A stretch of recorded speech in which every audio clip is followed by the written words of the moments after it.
Hello.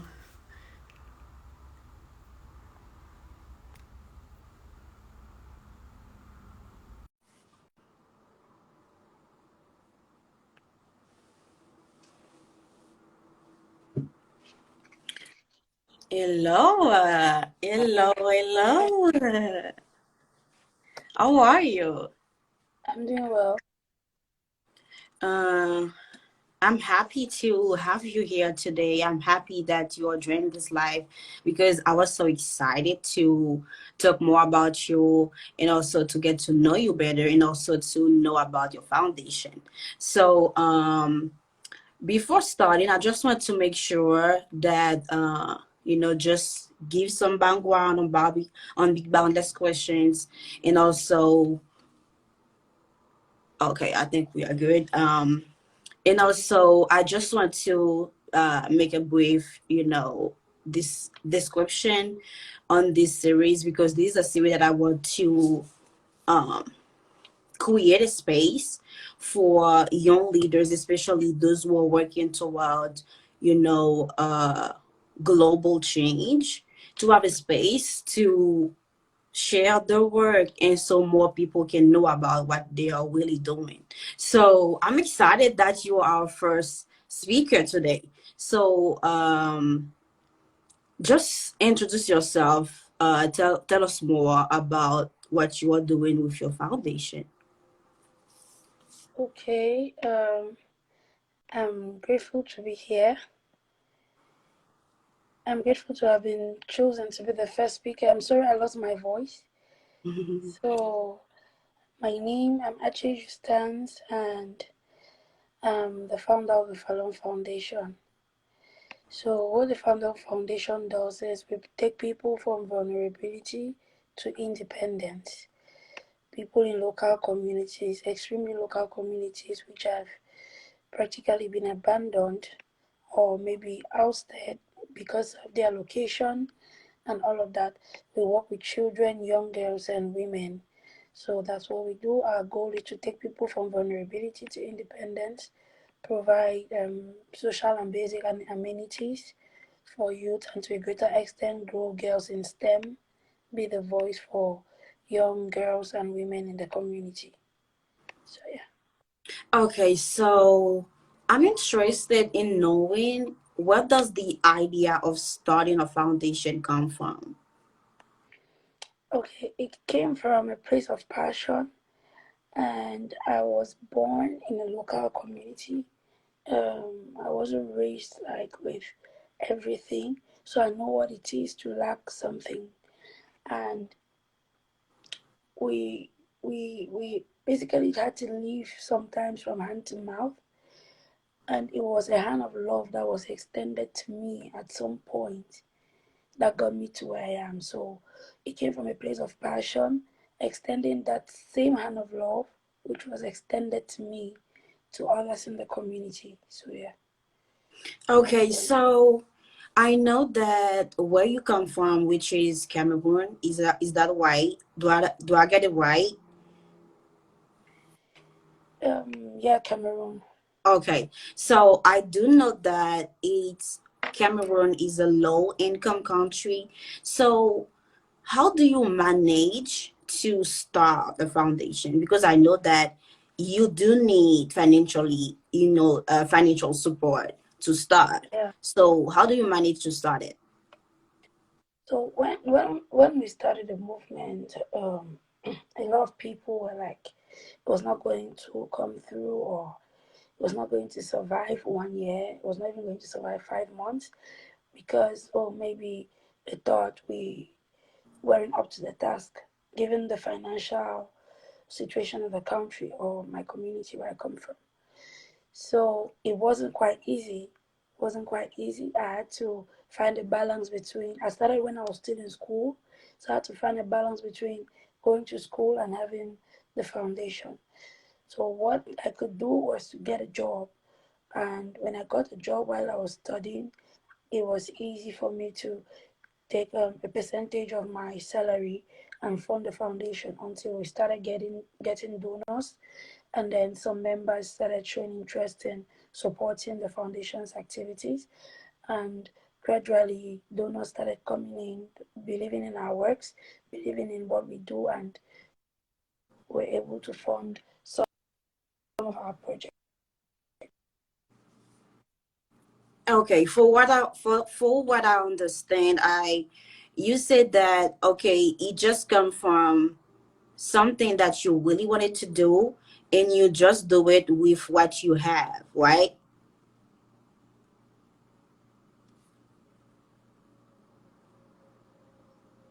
Are you still there? Because I think you're. Can you hear me?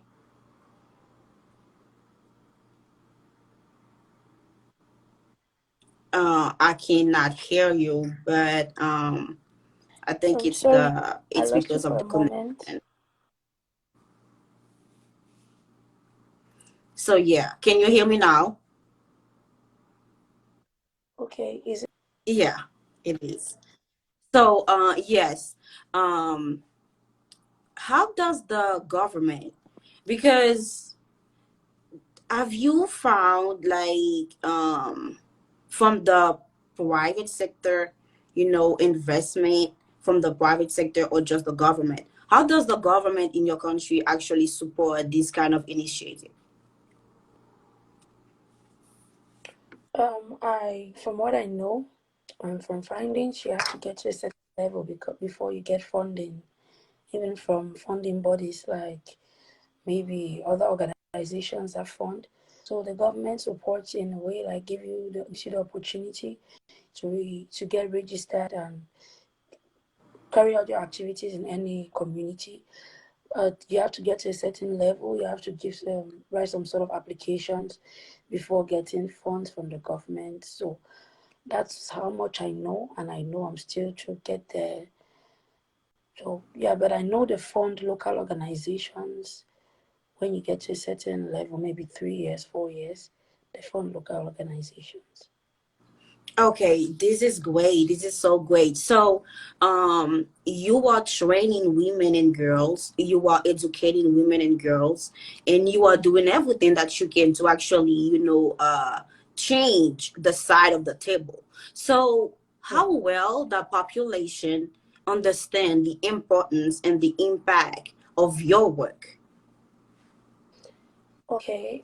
Like I said earlier, we target very local communities, underserved communities, and Okay. most of them haven't seen the innovations we bring here. So they haven't seen before. So when we bring in these seminars, training programs, capacity building programs, they are always excited, and we get to explain to them, and our strategy, we use local people, we use people from their communities as Okay. volunteers, so it's easy to understand what we are doing. So these volunteers, we train them, and then they in turn train the community, they train the people and let them know what we're about to do. And when they see the realization, or when they see how successful that to be to their lives and to their growth, they tend to embrace it.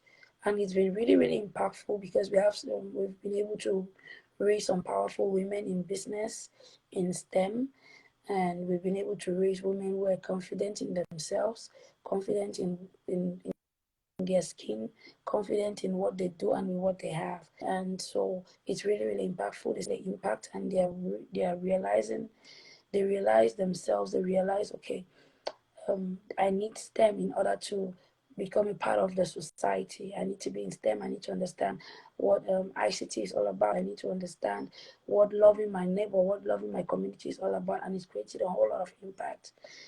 It has also enabled us to reduce the rate of unemployment and the poverty rate in the community.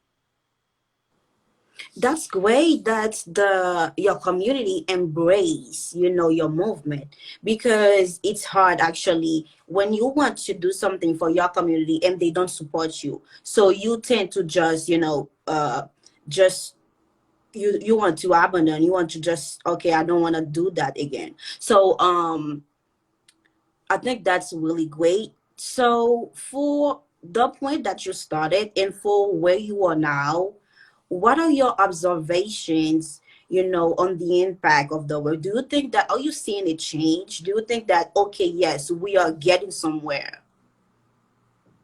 Yeah, I think we are. I think we are getting somewhere.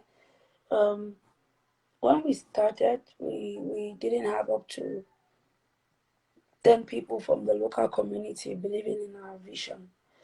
But right now, we have a little over 30 young girls standing with us, and they are spreading the word in their schools, in their little meetings. We have over 50 women standing with us, like women over 30. We have over 30 volunteers standing with us, and it's really creating an impact. It's really creating an impact, and it's obvious. It's obvious because we get to meet some days at the office. Girls are going to come, like, oh, I was at your last program, and I would like for me, or I would like for you to be my mentor, or I would like for you to help me. I would like for you to see me through this program, because this is what I want to do, and this is how I want my life to be. I want my life to be better, aside the way people look at my community. So we've actually created so much impact. I can say, ever since we started in 2019 till now, we've created the necessary impact in the community. We know we are going to get to our goal, which is completely transforming the community, eradicating poverty, and bringing up powerful women who are going to speak up for themselves. Okay, one thing that I was putting attention to is that you are really focusing on STEM, like women in STEM. So how do you do it? I mean, because I know that, for that you need I want to say that you need a lot, especially for science. In science, you need educated people to train those women. And also, you need incubators. You need people in technology, connection, and also internet. So, how do you put everything together? Okay, so one thing we believe so much in the power of partnership. That's one thing we've been able to partner with a local organization who is solely focused on STEM. And whenever we organize these programs, and then we get them, they send in their experts to help us talk to these young girls in them. So that's what we've been able to do.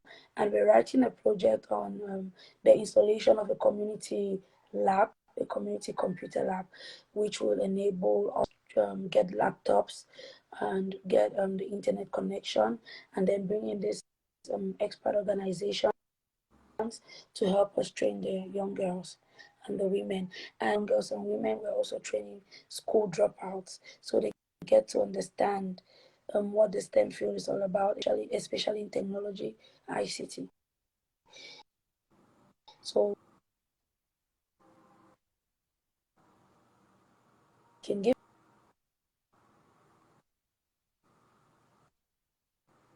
them the basics of this training, and then enable them get jobs, enable them start businesses properly.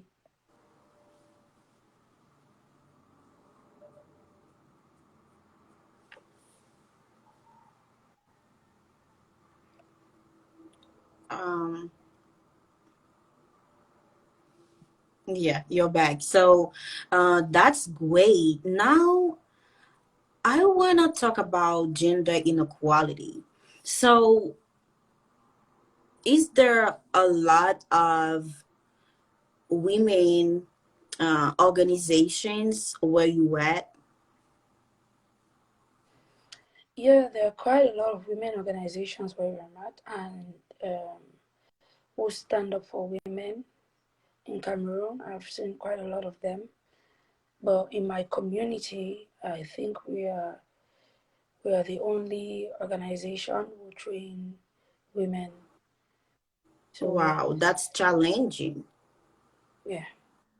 Yeah, that's challenging, because if you are the only one, it's just like everybody's is looking at you, you know what I mean? Mm. So you have to you are trying to prove yourself. You're trying to show yourself at your best. So that's great. That's really great. So at this point, do you think that the gender inequality is deteriorating in your community, or is it actually, changing towards the good? I think it's changing. I think it's changing. I think it's changing. Gradually, we're getting there because I come from a community where they believe so much in the power of a man. And I'm not saying the woman should be more powerful. No, I'm not saying so. I'm just saying give them a fair opportunity to become what they want to be when they want to be that person. So, and ever since the advent of the crisis, because we're going through some socio-political crisis right now, a lot of women have been, left their hometowns and with their children and husbands, and now they're in communities like ours to seek for refuge. So it's challenging for them because they left the economic activities they had in their communities where they were, and now they're here. They're very vulnerable. They have almost nothing doing. So we had to step in to help them because with nothing doing, they get easily abused. Most times they get easily abused, and they cannot speak up for themselves because if I speak up for myself, I'm in this man's house. I don't have anywhere to go to. I have no family here. So what we do, we come in with our intentional woman program. It's a program that we make free for every woman. It's called the Intentional Woman. We come in with that program. We train them, and then we try to look for a balance. We try to be like the liaison through which a funding body can be able to fund their businesses if they want to get into business. So we've been able to find a balance to stop the gender inequality, help women stand up for themselves. And you can only stand up for yourself if you have some sort of income or if you have some sort of backing where you can speak for yourself. Okay, so while you're talking about violence against women, I just want to take the time to remind everybody that our latest episode is on the reasons why most women you know, um, don't really stand up for themselves. So yeah, just definitely check our latest episode. Um, you know, for what I've understood so far, I think that you are strong because if you are the only one in your community to see that there's something that has to be done in regards to women education, girls education, and you actually took the steps. You actually do what you have to do in order to change that. So I think you are really strong. So give us some background about yourself. So are you a student? Are you working? Just tell us more about yourself.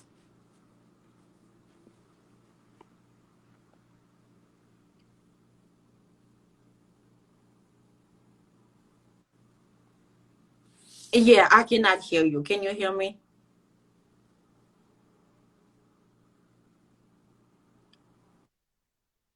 Okay, Okay, it's good the now. network is just So, ahead. I'm extremely sorry. so have you heard my question? No, I didn't get you clearly. Okay, so I was saying, um, we want to know more about the person, the leader behind Falonne Foundation. Just tell us more about yourself. I mean, are you in school? Are you working? Okay, I left school about 2 years ago. I got a degree in banking and finance in another region, called it Douala. I got a degree in banking and finance from there. And presently, I have a business. I have a business I run. So, and I stay right at the heart of my community where I carry out some of our activities and then we extend to other communities. So that's basically what there is to know. So what is the biggest challenge that you have faced so far? I think the biggest challenge we've been able to face so far should be getting funds for our projects. Yeah. That's best for us because we write them, we have a lot undone, we have a lot of projects written down, but to get funds for this project is quite challenging. So we have many projects that come and know, okay, for my business, whatever comes into my business, 20% goes to the foundation.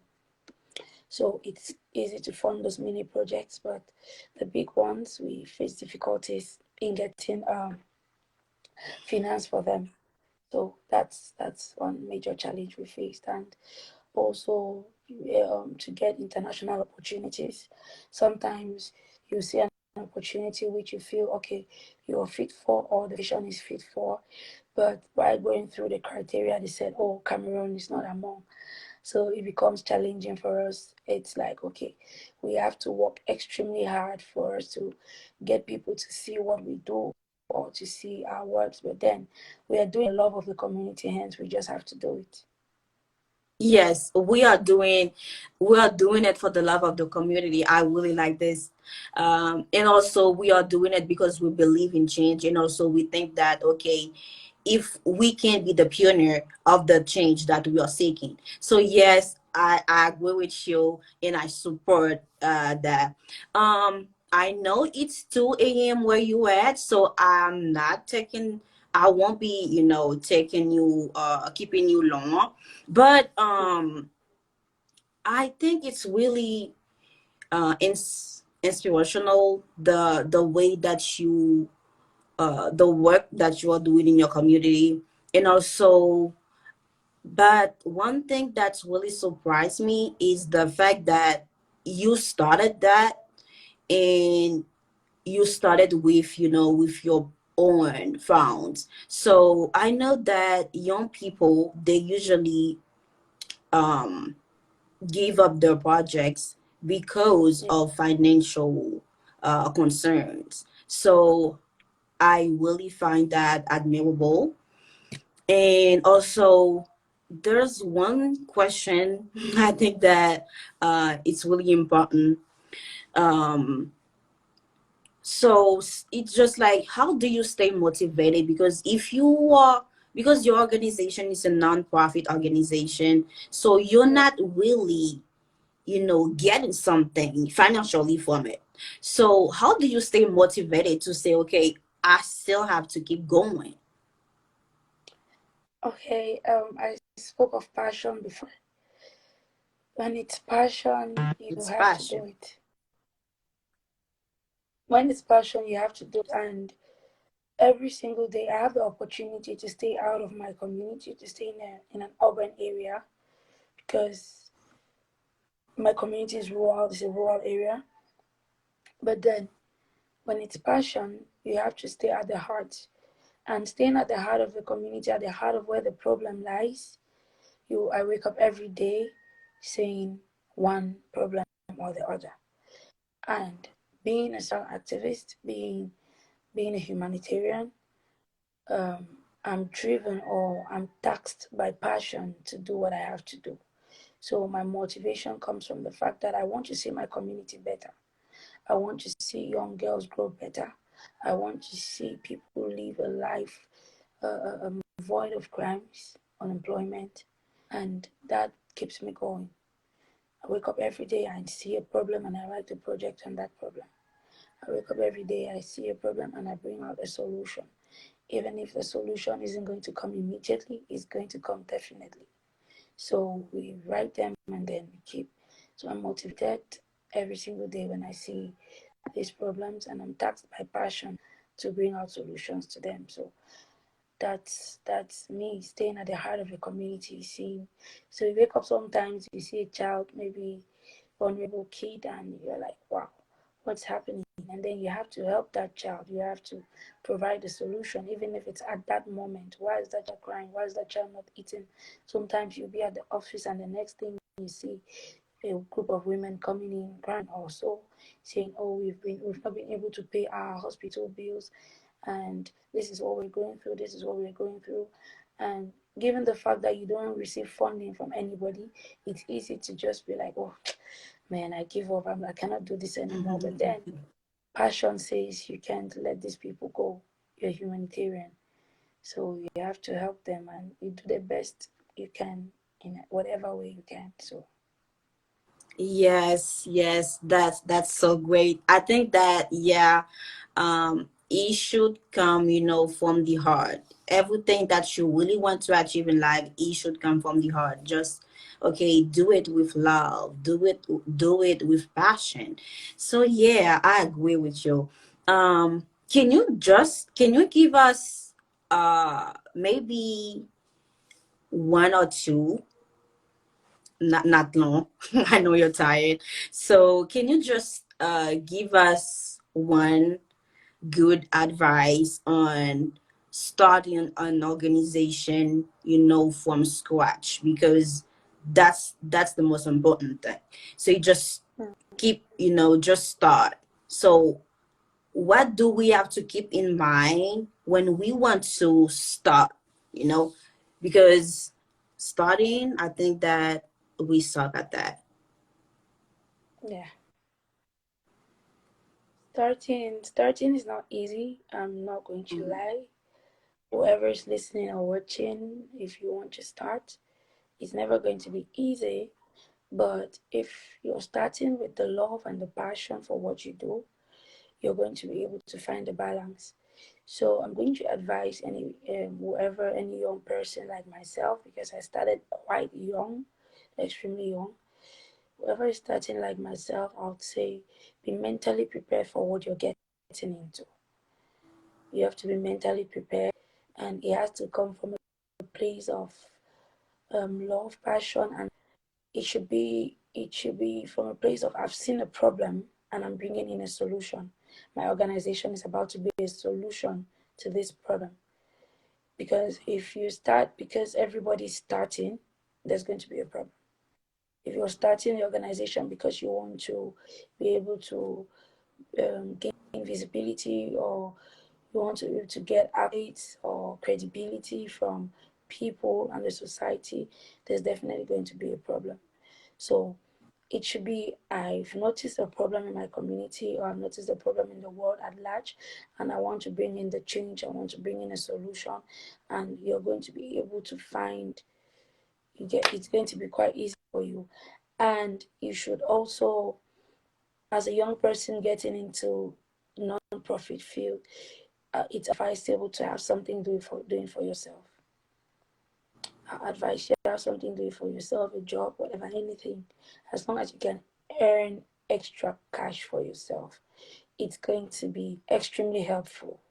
It's going to be extremely helpful to yourself and to the organization, because trust me, people are going to only believe in you when they start seeing your works. People are going to only believe in you when they start seeing your works. And you cannot start working without having, when you have nothing in you or nothing on you as finance. You cannot start working if you have no finance on you. So you need to have the ability to be financially stable to be able to carry out your activities, and you're good to go. Yeah, but I think it's really challenging, because if you are from a low income country, so most of the young people, they are not Yeah. financially stable, because they most of them don't even work. So it's hard. I think it's really hard. But if you were in position to say something to a possible investor, what would you say? If I was in a position to say something to a possible investor to invest in our foundation's project, I would say making the wrong decision. Investing in humanitarian works, investing in changing the community or changing the world at large. Or if you're not making a decision, investing in achieving the 17 SDGs of the United Nations. Together, we can achieve the goals of the United Nations. And We know there are a lot of scams. But we provide for you that credibility. We provide for you need. We make it very, very visible. So you get to understand what your investment is being used for. And you get to understand that in as much as you're not you're not in the field with us, your investment is what took us to the field. And your investment has been able to change your life. We are just the actors on the field, yeah. We're just the actors on the field using your investment to create a change. But then you are the main change maker because you helped us achieve that goal. You helped us achieve that project. So you're the main change maker, and we'll forever appreciate that investment. Yes, I really like the world change makers because I think I'm a change maker, Yeah. and I work and also act, as a change maker. I think as a change, like a change, like a change maker. So, what kind of partnership are you seeking at the moment? You mean partnership for the goals? Yes. So we're seeking partnerships for SDG 4, quality education, because we want to be able to install a community laboratory and a library for school dropouts. We're also seeking partnership on SDG 5, gender equality, because we want to be able to broaden, expand our scope on the advocacy equality. We also want to be able to grow women in business as well. There are a lot of women who've gone out of business because of no capital. So those are two major SDGs we're seeking partnerships for: SDG 4 and SDG 5, education, quality education, and gender equality, because we believe that we will be able to achieve SDG 1, that's no poverty and hunger, and we'll also be able to get quality, good health and well-being. So we want to be able to achieve 4 and 5. So we seek for organizational partnerships, individual partnerships, any form of partnership to achieve these goals. We'll be extremely grateful and willing to share our concept notes with anybody who's interested in partnership. Okay, so I think you are open for partnership. Yeah, sure. So, yes. So, what are your last word of encouragement, to young people who want to start a business, who want to start an organization, or just any kind of projects? I'll encourage you to not give up. I'll encourage you to ignore the naysayers, because a lot of people will tell you you can't do it. I would say start, just start. There's always light at the end of the tunnel, so start where you are. Start where you are, however you can, with whatever you have. Just start. Be it a volunteer project, be it a community project, be it a business, be it a not-for-profit organization. Just start. The world is watching. People are actually watching, and they'll come up at the right time. That's what I always say. Sometimes we carry out our activities, and volunteers will be like, "Oh, Madam Falonne, are you sure this?" I said, "People are watching, and they're definitely going to come up when it's time. So just keep working, no matter who's watching or who's saying what, and just start doing what you are supposed." And for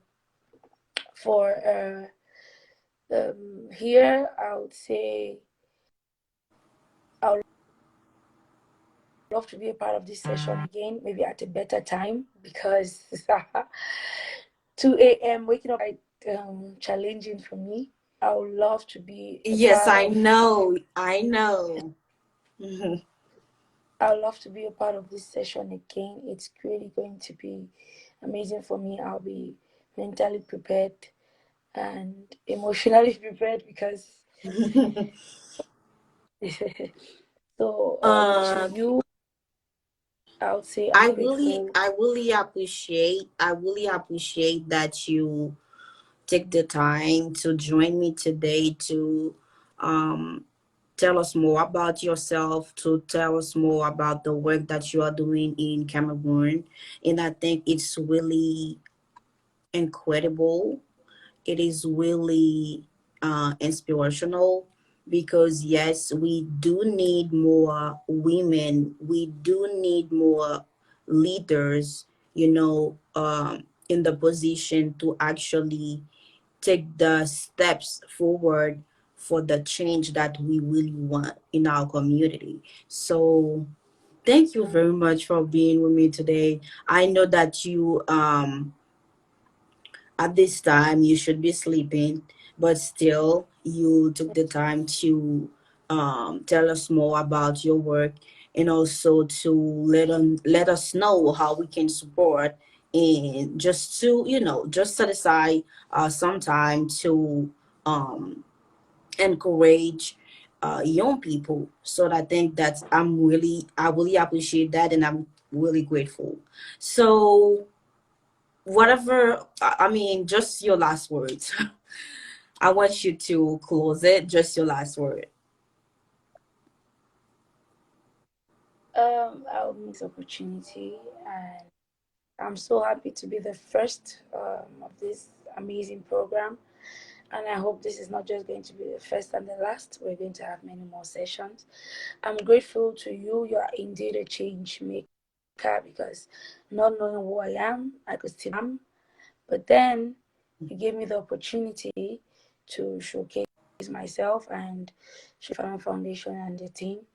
And I'm so grateful. You're indeed a change agent. And I'm going to say with my full chest that you're a blessing to this generation, because what you're doing is going to put a lot of people in the light, especially local organizations like ours and change makers who haven't been seen by yet. So thank you so much. Thank you to your amazing platform. And I would like to encourage every single person out there, every young person, keep being the change, keep doing what you're doing, keep changing lives. Definitely there's a reward, and there's a light at the end of the tunnel. I know this show is going to be one of the biggest in no time. It's going to be one of the biggest, with a lot of people viewing and wanting to learn from you. And I'll say thank you so much. Thank you, Miss Griff. Okay. Thank you. Can you tell us how we can contact you, or maybe get in contact with the foundation?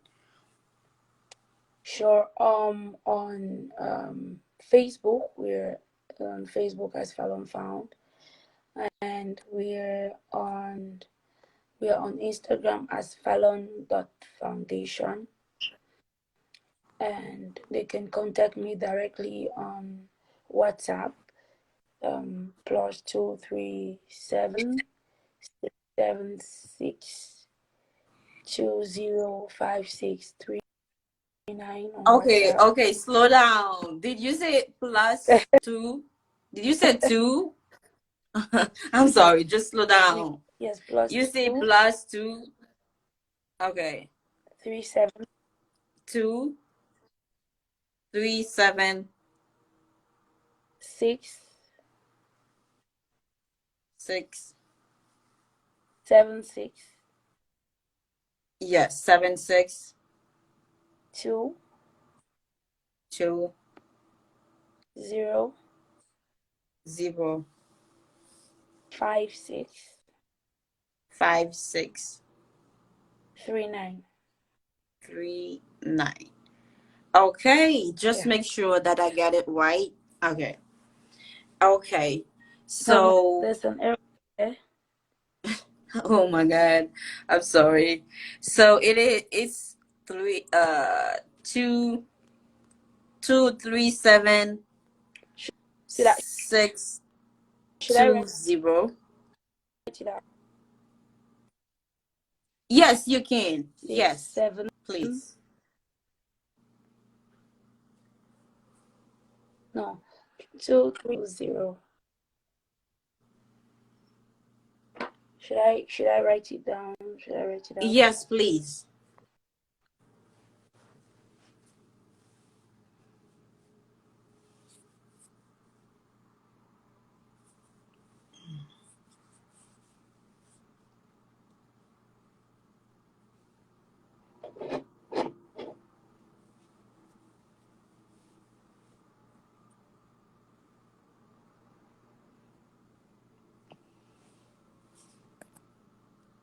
Great. Thank you so much. Um, Thank you so much. That was a really great conversation. I've learned a lot, on this 15-minute call. So, just to recall, you said that we have to start, with love. Everything that we want to do just started with love. And also, you talk about not giving up, because at first it will be challenging, it will be hard, but know why you started and do not give up. You said to start where you are, and I think you really show us how to do that, because you are started in a point. You are actually the first one in your community to work toward this goal. So I think that that's really incredible. That's really admirable. So thank you for being with us. And I would like to just say that this episode will be live on Spotify and also on Apple Podcasts. So you guys can listen to it on Spotify and Apple Podcasts. It will also be available on Instagram, because we'll save it. So thank you everybody for tuning in, and see you guys next time. Thank you.